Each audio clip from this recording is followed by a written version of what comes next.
देश के सबसे बड़े bank state bank of India, Punjab national bank और कैनरा बैंक, यहाँ पर तीनों ही बैंक ने यहाँ पर 5 जो बहुत बड़े जो बदलाव हैं वो यहाँ पर किए हैं। अब उन बदलाव से आपको और ग्राहकों को क्या फायदा होने वाला है, क्या नुकसान होने वाला है, कंप्लीट जो भी जानकारी है वो हम आपको बताने वाले हैं। बैंक की तरफ से जो भी नई पॉलिसी, नई गाइडलाइन आती है वो हर ग्राहक को जानना जरूरी है।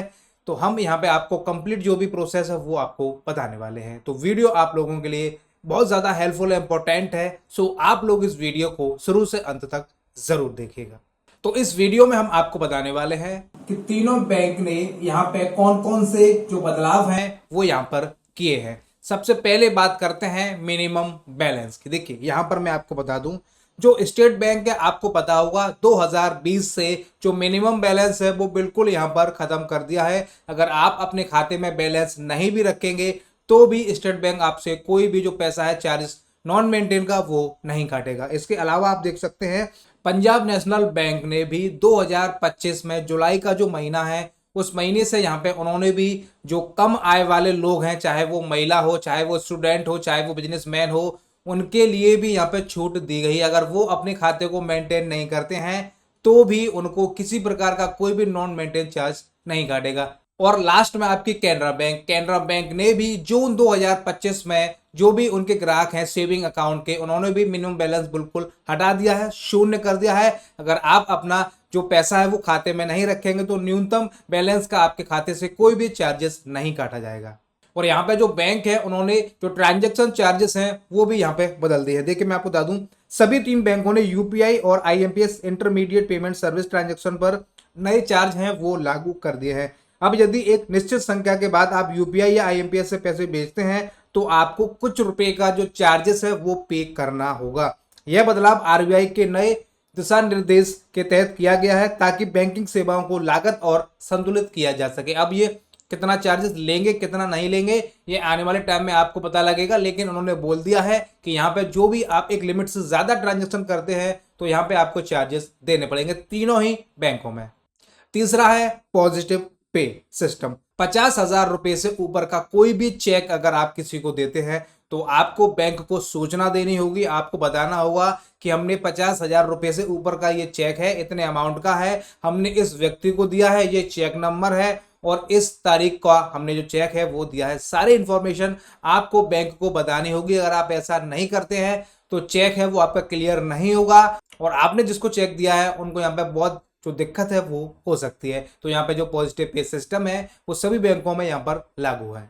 और यहाँ पे बात करते हैं, यहाँ पे कुछ और बदलाव किया है, जैसे कि डिजिटल बैंकिंग में यहाँ पे और सुधार ये कर रहे हैं। बैंकों ने एआई आधारित चैटबॉट, 2 फैक्टर ऑथेंटिकेशन और बायोमेट्रिक जांच जैसी नई सुरक्षा तकनीक लागू की हैं। यह कदम डिजिटल ट्रांजैक्शन की सुरक्षा मजबूत करने के लिए उठाया गया है और ग्राहकों को सुरक्षा और भी अच्छी यहाँ पर हो सके, इसी वजह से जितनी भी अच्छी से अच्छी जो सिक्योरिटी है वो बैंक यहाँ पे लगाने को तैयार हुआ है। अगर आपके पास कोई क्रेडिट कार्ड है या आपको कोई ब्याज का भी अगर कोई इंटरेस्ट है तो यहाँ पे बैंक ने भी उसमें बहुत बड़ा बदलाव कर दिया है।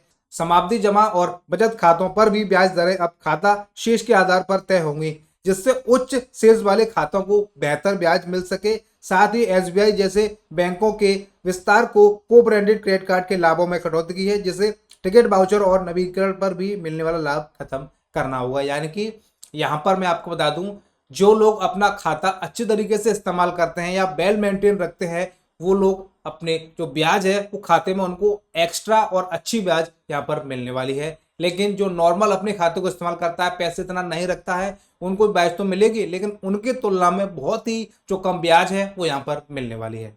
और मैं आपको यहाँ पे सबसे मेन बात और बता दूं, तीनों ही बैंकों ने यहाँ पर बोला है जो लोग जिन्होंने अपना खाता पिछले 2 साल से बिल्कुल भी इस्तेमाल नहीं किया है, ना तो कोई पैसा डाला है ना कोई पैसा निकाला है, ऐसे खातों को जल्द ही बैंक यहाँ पे बंद कर देगा।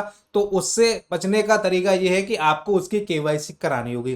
केवाईसी आप ब्रांच में जाकर करा सकते हैं। कई बैंक ऐसे हैं जो आपको ऑनलाइन सुविधा भी दे रही हैं, लेकिन कई बैंक ऐसे हैं जिसके लिए आपको ब्रांच ही जाना होगा। आधार कार्ड, पैन कार्ड, जो भी आपके पास डॉक्यूमेंट है केवाईसी के वो आपको लेके जाना होगा।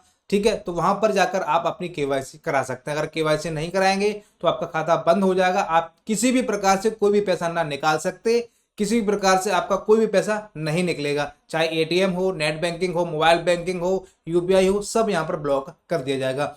तो सबसे पहले आपको अपनी जो केवाईसी है वो करा लेनी है। कोई भी लिंक आपके मोबाइल नंबर पे आए, व्हाट्सएप पे आए, ईमेल पे आए, तो फ्रॉड जो लिंक है उससे आपको बचना है। किसी भी प्रकार का कोई भी ओटीपी, कोई भी कार्ड नंबर, बैंक खाता, आधार कार्ड, आपको कोई भी अपनी इंफॉर्मेशन किसी को नहीं देनी है।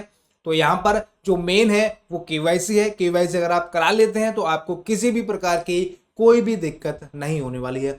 साथ में इस वीडियो में मैंने आपको जो भी पॉइंट्स हैं वो मैंने क्लियर कर दिए हैं। सबसे पहला है यहाँ पे जो मिनिमम बैलेंस है वो यहाँ पे खत्म कर दिया है। सेकंड है यूपीआई और आईएमपीएस है, उस पर अब आपको चार्जेस देना पड़ेगा। पॉजिटिव पे सिस्टम 50,000 से ऊपर का कोई भी चेक देते हैं तो यहाँ पे आपको बैंक को बताना पड़ेगा। डिजिटल सुरक्षा, आप जो भी ऑनलाइन या ऑफलाइन जो भी आप काम करते हैं बैंक से संबंधित, उसको बैंक और भी यहाँ पे सुरक्षित कर रहा है। और जो ब्याज है वो यहाँ पे अच्छी खासी उन लोगों को मिलेंगी जो अपना खाता वेल मेंटेन रखने वाले हैं। और इसके अलावा अगर आप क्रेडिट कार्ड इस्तेमाल करते हैं तो बैंकों ने कुछ क्रेडिट कार्ड पर मिलने वाले जो फायदे हैं, बेनिफिट्स है, उनको कम कर दिया है और आपको उतना बेनिफिट उन पर नहीं मिलेगा। और लास्ट में यहाँ पे बात करते हैं एटीएम ट्रांजैक्शन लिमिट।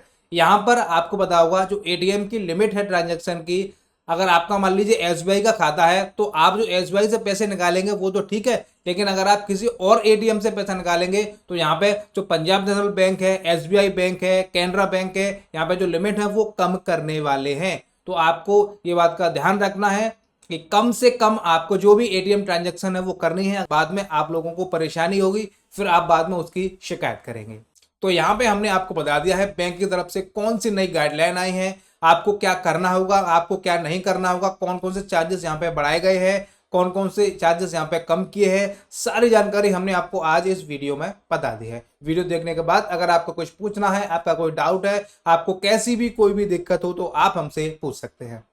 हम उम्मीद करते हैं वीडियो आपको काफी पसंद आई होगी। वीडियो अगर आपको पसंद आई हो तो आप इस वीडियो को ज्यादा से ज्यादा लाइक कीजिए, शेयर कीजिए। चैनल पे अगर आप पहली बार आए हैं और आप हमारी वीडियोस को यूट्यूब पे देख रहे हैं तो आप हमारे यूट्यूब चैनल को सब्सक्राइब और साथ में जो बेल आइकन है उसे भी आप प्रेस जरूर कीजिएगा। जब भी हमारी नई वीडियो आएगी तो नोटिफिकेशन आपको सबसे पहले मिलेगा और वीडियो को आप लोग सबसे पहले देख पाएंगे। और अगर आप हमारी वीडियो को किसी भी सोशल मीडिया प्लेटफॉर्म से देख रहे हो, चाहे वो फेसबुक हो, चाहे वो स्नैपचैट हो, चाहे वो इंस्टाग्राम हो, कहीं से भी देख रहे हो तो आप वहां से भी हमें फॉलो कर सकते हैं। वीडियो देखने के लिए आप सभी का बहुत बहुत धन्यवाद।